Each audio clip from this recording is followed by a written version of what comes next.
Hoje a gente vai entender a história de Célcio Luiz Rodrigues, o famoso Celcinho da Vila Vintém. A história da vida dele, na verdade, abre uma porta para a gente entender o mundo complexo e muitas vezes brutal das facções criminosas do Rio de Janeiro. É uma história que se mistura, com a própria história do Rio nas últimas décadas. Olha só, para a gente entender uma figura como o Celcinho, não adianta só olhar os fatos, sabe? A gente tem que ir além, tem que olhar para o folclore que se criou em volta dele. Muito antes de virar só um nome num processo, ele virou uma lenda. Aquelas histórias das fugas dele, que parecem coisa de cinema, mexiam com a cabeça das pessoas e transformavam um criminoso numa espécie de mito, quase uma entidade. Então como é que essa lenda toda começou? Claro que não foi da noite pro dia. Isso foi sendo construído, sabe? Passo a passo, ali dentro da comunidade que mais tarde ele viria a dominar. Bom, no comecinho de tudo, ele tinha essa fama de Robin Hood, sabe?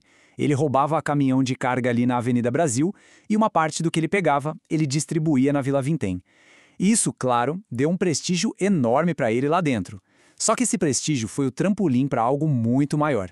Chegou ali em meados dos anos 90, ele já era o dono do tráfico local. E o negócio deu tão certo que os chefões do Comando Vermelho ficaram de olho nele.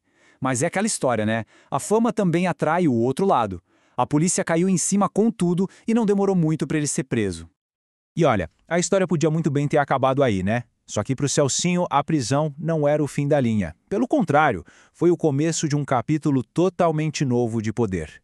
Em vez de acabar com a influência dele, a cadeia virou o novo escritório, o novo centro de comando. E foi lá de dentro da cadeia que ele fez a jogada mais ousada da vida dele. Ele juntou forças com outras figuras importantes para criar a facção Amigos dos Amigos, a famosa ADA. E a estratégia por trás disso era bem clara. Eles iam usar essa nova aliança para crescer, para dominar a zona oeste do Rio toda. Quer dizer, o que era um poder local ia virar um verdadeiro império. Só que no mundo do crime, o poder é testado o tempo todo. E de um jeito brutal. E o grande teste da vida dele, a prova de fogo, ia acontecer num dos capítulos mais sangrentos da história das prisões do Brasil. A pergunta que fica até hoje é: como? Lá em Bangu 1, o Fernandinho Beiramar, que era do Comando Vermelho, armou uma rebelião gigante. O objetivo? Simples: eliminar todos os rivais. E isso incluía os líderes das facções que eram aliadas da ADA.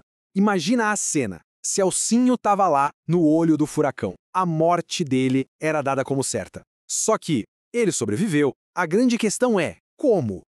Olha, as teorias sobre como ele escapou parecem um roteiro de filme de máfia. Tem gente que diz que ele virou a casaca, que fingiu trair os próprios aliados para se salvar.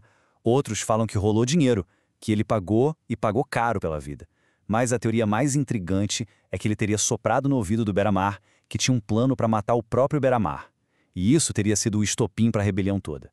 Qual é a verdade? Bom, essa talvez a gente nunca saiba.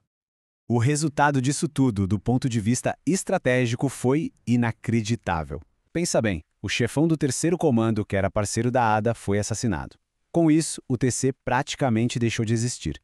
E os membros que sobraram tiveram que procurar outro rumo. E quem saiu ganhando nessa história toda? Justamente a ADA. Eles absorveram uma galera que saiu do TC e saíram daquela rebelião muito mais fortes. Ou seja, o Celcinho não só sobreviveu, ele prosperou no meio do caos. Agora vamos dar um salto no tempo. 20 anos se passaram. Depois de 2 décadas na cadeia, uma porta se abre para ele. E aí a história muda completamente de tom. Sai a guerra, a sobrevivência e entra a chance de uma redenção. Dia 17 de outubro de 2022. Essa é a data.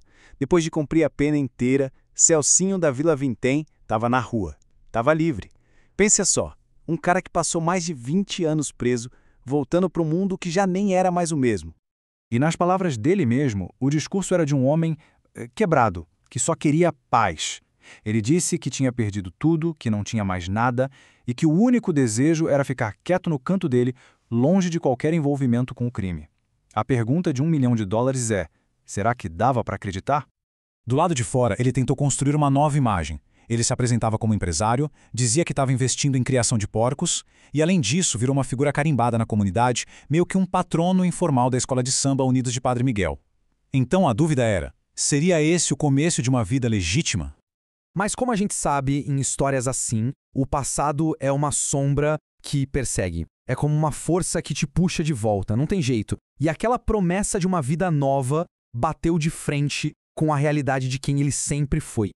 A liberdade não durou quase nada. O fato é que menos de 3 anos depois de sair da cadeia, em maio de 2025, Celcinho foi preso de novo. E a acusação? A de que ele continuava sendo um dos chefões da Amigos dos Amigos, exatamente a mesma facção que ele ajudou a fundar lá de dentro da cela décadas atrás.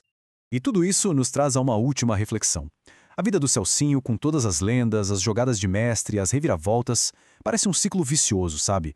Uma coisa da qual é praticamente impossível sair. A grande questão que fica no ar é, para uma pessoa que não só moldou esse mundo, mas também foi moldada por ele, será que a liberdade de verdade, a liberdade real, pode existir do lado de fora das grades?